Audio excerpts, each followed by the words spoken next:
The Man Behind the Door, true horror story. It started with a package that never showed up. I checked the tracking delivered at 4:15 p.m. complete with a photo. But when I opened my front door, there was nothing there. Just cold air and dead leaves blowing across the steps. I figured porch pirates. Annoying but not new. Then 10 minutes later I heard cardboard slowly dragging across the wood floor on the other side of my front door. But I hadn't opened it again. I looked through the peephole, nothing. Just the empty porch. But then I noticed, barely there, a figure, just to the side of the peephole glass. That's when I realized whoever was out there, they were standing to the side of my door, hiding in the blind spot of the peephole. This happened last year when I was 31. I'm Amelia, and I live alone in a quiet little townhouse just outside of Columbus, Ohio. I work from home as a freelance editor, which means I spend a lot of time in the house. And yeah, I order from Amazon way too often. I rely on Amazon for everything I don't really need. This all happened in late November. It was cold gray and eerily quiet outside. That kind of day where the sky looks like wet cement and you don't want to open the blinds. I had ordered a desk lamp and a pack of pens.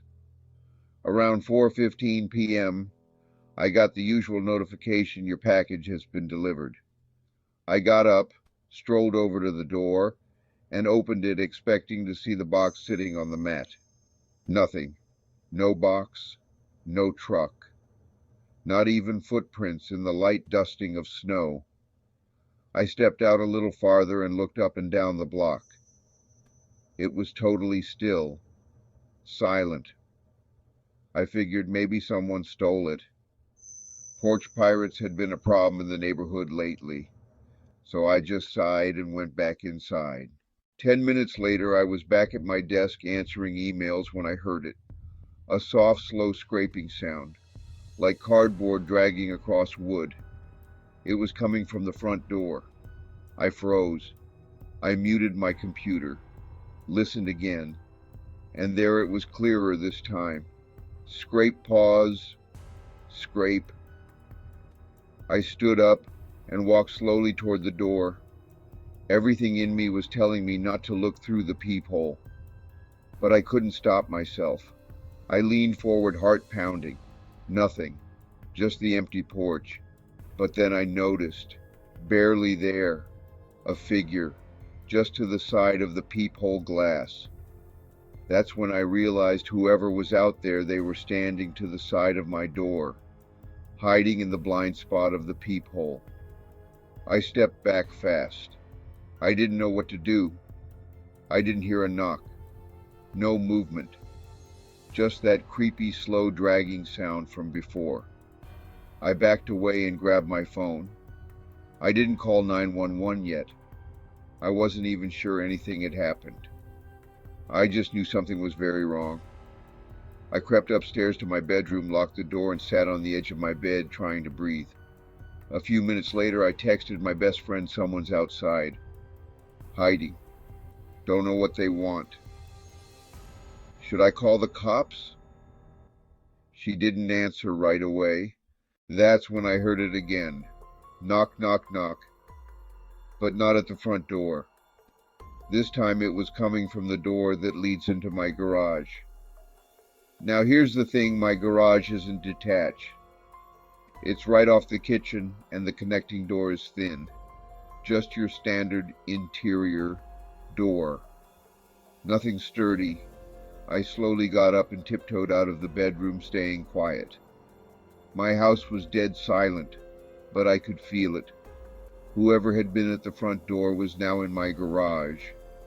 I started dialing 911, but before I could hit call, something slid under my bedroom door.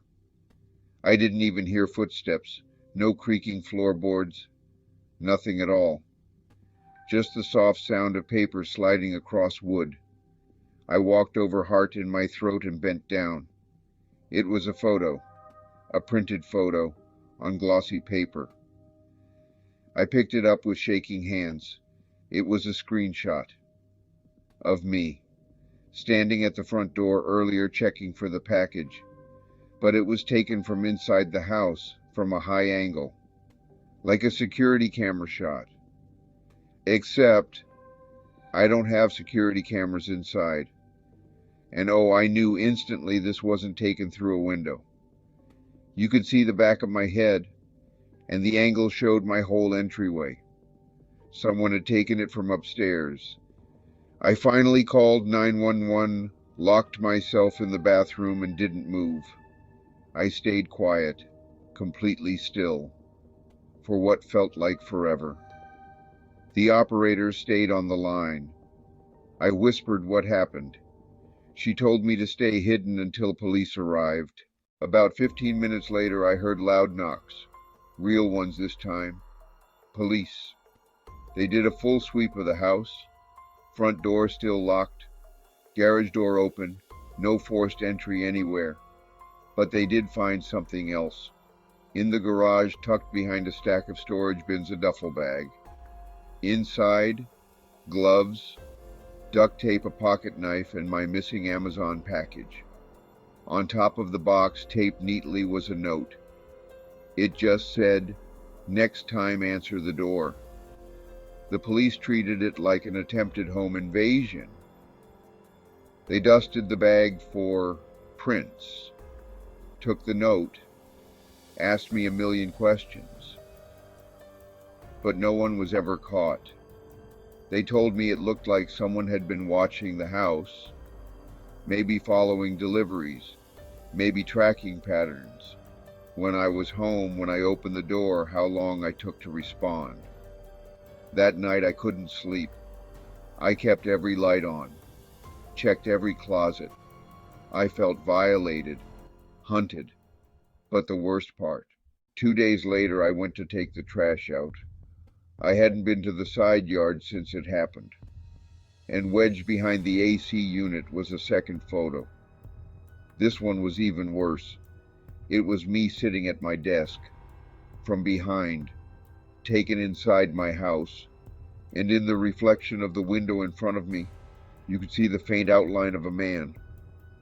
Standing just inside my open bedroom door, I moved out a month later, got cameras, changed all my routines. But I never figured out how he got in or when he left. No more photos ever showed up. No more packages went missing. Nothing strange since then. But every now and then, when I walk past a mirror or a dark window at night, I catch myself looking for that faint outline.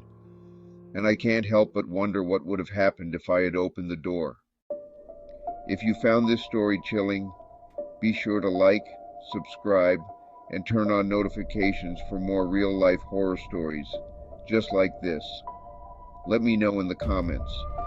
What would you have done if you were in this situation? Thanks for watching Sights of Horror. Stay safe, and always check your peephole. He wasn't wearing a uniform, the creepy Amazon imposter story. You ever get that gut deep feeling that something's wrong before you can even explain why? I had that feeling the second I looked through my peephole and saw the so-called Amazon delivery guy. No uniform, no package. Just a man in a black hoodie, swaying on his feet like he'd been standing there for hours. He didn't knock like a normal person. He tapped slow, deliberate, and whispered, "I know you're home." I didn't know it yet, but he wasn't here to deliver anything. He was here because he already had the key to my apartment. This happened when I was 26. I had just moved into a modest apartment complex in San Diego, nothing fancy, but it was clean, and the gates and keypad entry made me feel safe. I worked semi-late nights at a tech support job.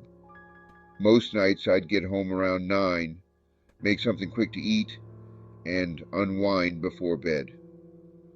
One Thursday morning, I'd ordered a replacement keyboard online. Amazon's tracking said it would arrive by 10 p.m., but when I checked the app around 11:30, it updated to by midnight. That was already unusual, but not alarming. I just figured the driver was running behind. At 12:10 a.m., the buzzer went off. I walked over to the intercom, expecting the usual delivery, then my name, with a truck engine humming in the background. But instead, I just heard Amazon delivery. No name, no noise behind him. Just silence, like he was calling from inside a quiet room. It threw me for half a second, but I assumed he was just tired. I buzzed him in without thinking too much. A minute later, I heard footsteps on my floor. Then came the knock. It wasn't a normal knock, not the kind you do when you've got a box in your hands. This was sharp, rhythmic, almost like someone trying to test the sound of the door. I looked through the peephole, and my stomach instantly tightened. The guy was not wearing an Amazon uniform. No reflective vest, no lanyard, not even a box. Just a black hoodie pulled low and a plain hat. His posture was wrong. He stood too close to the door, head tilted slightly, down, rocking ever so slightly on his feet, and his hands, they wouldn't stay still, fingers twitching like he couldn't control them. I stayed quiet, didn't even breathe loud. Then he knocked again, softer this time. Tap, tap, tap. After a pause, he spoke. "I know you're home." My chest felt like it was collapsing. I took a slow step back from the door, heart pounding so hard I could hear it in my ears. That's when I noticed something that made it worse. The hallway light outside my apartment, the motion sensor one, was off. Every other floor in the building had theirs on when someone walked by, which meant mine had been deliberately unscrewed. I killed the lights in my place, crouched low and grabbed my phone. I dialed 911 and whispered everything I was seeing.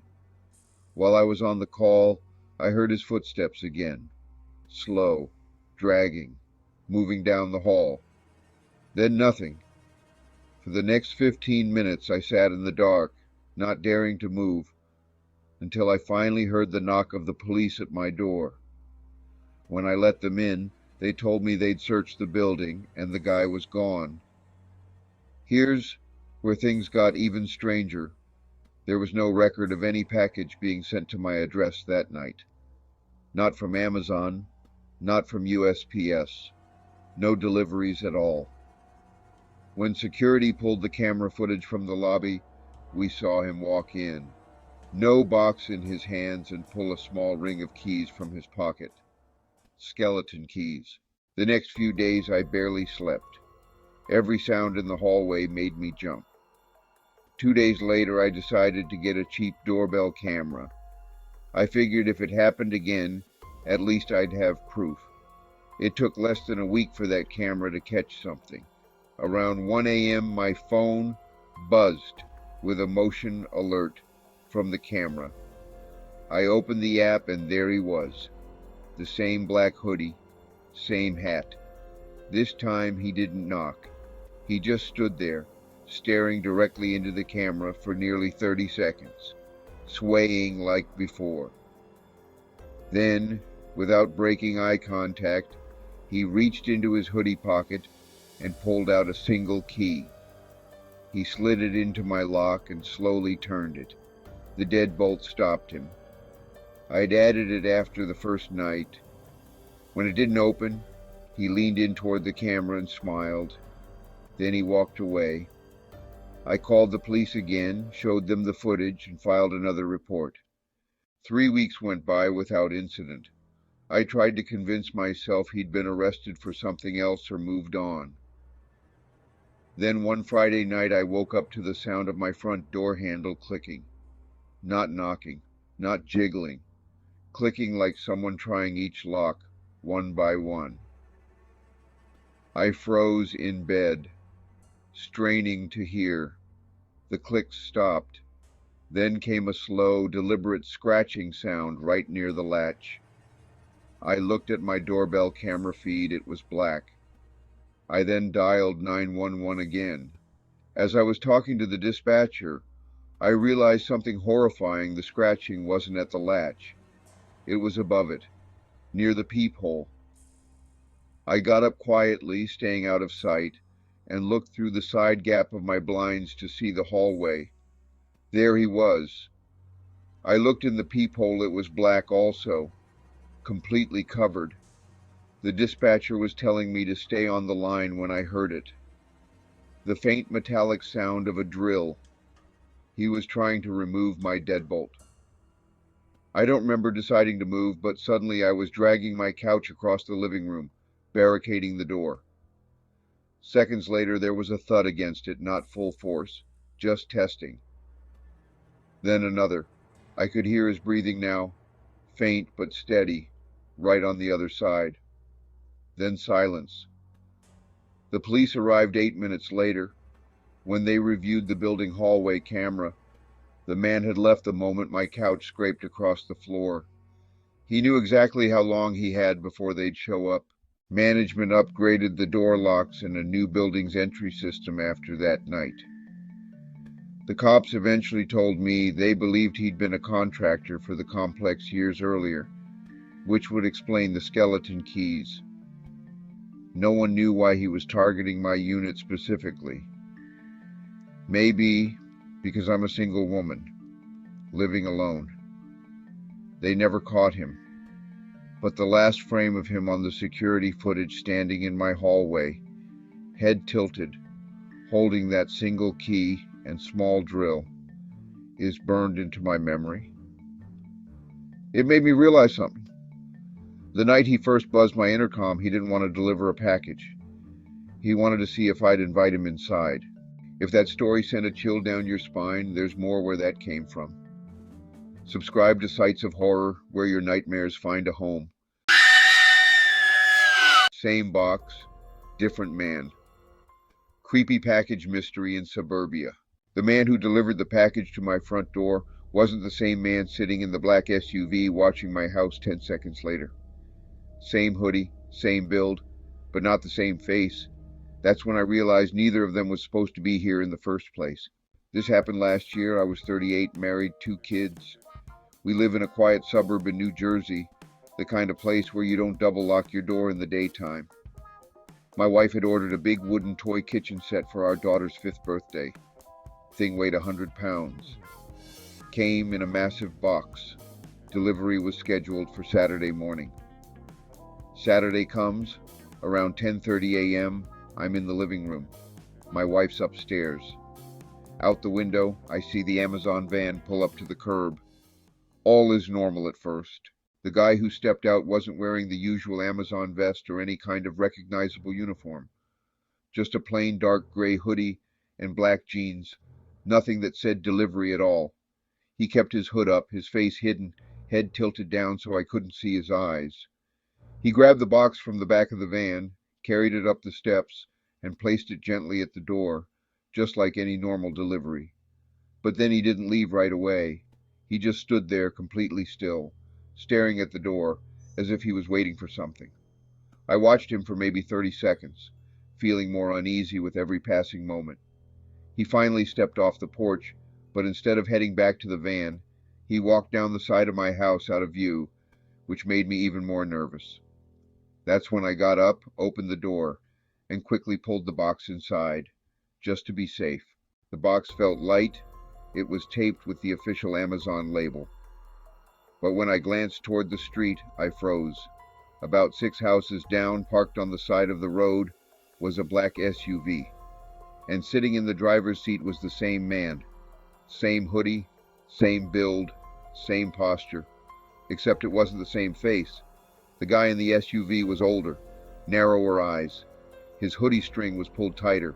He had a phone pressed to his ear, and he was staring right at my house. I stepped further back inside and locked the door, making sure the deadbolt was secure. My wife came down asking what was wrong, but before I could answer her, I quickly checked the ring cam footage. What I saw on the screen made my stomach drop instantly. The man who delivered the package was definitely not the man in the SUV. They were almost identical, same height, Same body type, same hoodie, but the faces were just different enough that you could tell they weren't the same person at all. Then I noticed something strange in the footage. When the first man walked around the side of my house, he didn't reappear anywhere on camera. Not out front, not at the back, nowhere. It was like he just vanished into thin air. I went back to the window. The Amazon van was gone. The SUV, still there. The man inside looked like he was talking on the phone, maybe to the guy who'd been at my door. That's when it hit me. What if they were checking if we were home? One pretend to deliver a package. The other keeps watch. If the house is empty, they come back and pick up the package later. Only it's not just the package they take. We called Amazon right away, hoping for some answers. They confirmed the delivery driver assigned to our address that day was a woman, not a man. No man was supposed to be on that route at all. Not an SUV. No one in hoodies. My wife started to panic, her voice shaking. We called the cops. They came within 10 minutes, but by then the SUV was already gone. The officers took the footage and said it looked like a burglary setup. One person distracts, the other scopes the place. Then they both come back together. But there's a part they simply couldn't explain. When I opened that box later that afternoon, it wasn't the kitchen set. It was filled with paper. How did they know we were waiting on a delivery? I sat the box back on the porch. It was useless to me. That night I couldn't sleep. Every creak in the house made my skin crawl. Around 1 a.m. I got up to check the front porch. The box was gone. I checked the ring footage. At 12:43 a.m., a man in a hoodie walked up the driveway, picked up the empty box, and walked away. But it wasn't either of the two men from earlier. This one was taller, different build. And when he glanced at the camera, he smiled and waved. We moved 2 months later. We don't order packages anymore. Every so often I think about that box filled with paper, and I can't help but wonder, if it wasn't a burglary, what exactly were they testing? Another terrifying story. And yet, the scariest ones haven't been told. Subscribe to Sights of Horror, and whatever you do, don't watch alone.